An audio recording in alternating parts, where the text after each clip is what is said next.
Hey guys, in today's video we'll take a look at universal red dot sight mounts for pistols. I'll explain the basics and I'll also show you how to set them up to your preferred footprint.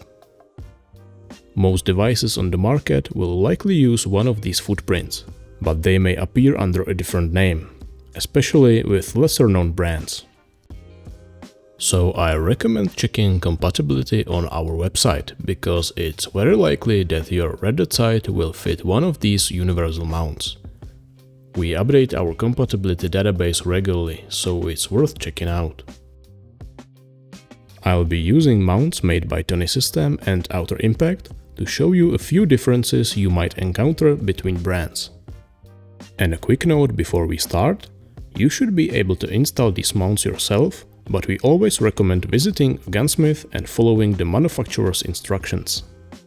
However, if you decide to do it yourself, we recommend test fitting your red dot sight with the adapter before mounting the adapter on your pistol.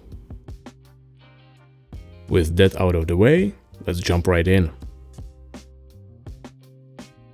These mounts are designed for pistols that are not optic ready. They replace your rear sight and fit into the rear sight dovetail. Probably the biggest advantage is that these universal mounts use sets of pins to support a number of different footprints, giving you the freedom to switch to a different red dot sight down the line.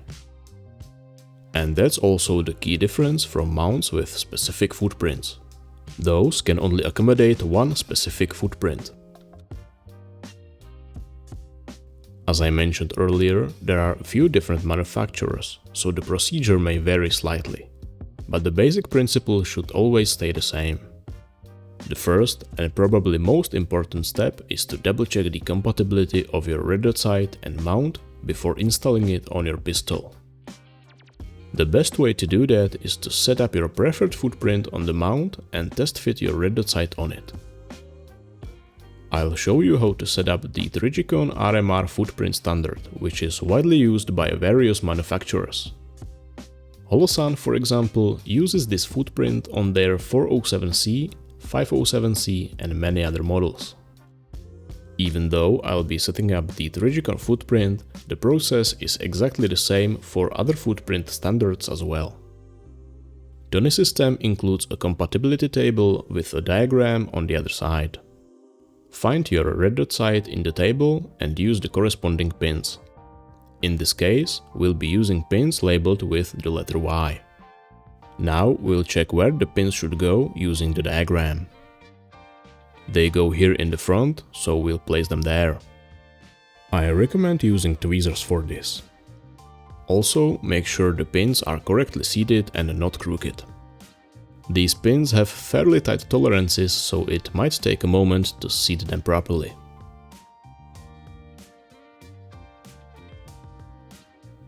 In this case, the pins should be placed with the thicker end facing downward, but the different manufacturers may require the opposite. Now simply place your red dot sight on top. It should align with the screw holes labeled number 4 on the diagram. Lightly fasten the screws and thoroughly check if everything fits properly. Once you've verified compatibility, remove your red dot sight, the pins and the set screws from the dovetail.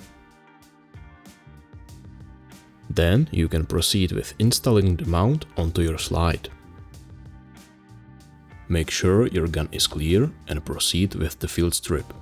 If you don't have any special tools to safely hold your pistol slide, you can use a piece of leather or rubber in your vise.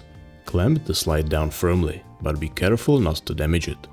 Loosen the rear sight screws and use a drifting tool to hammer the sight out. Just make sure your rear sight has a safe place to land.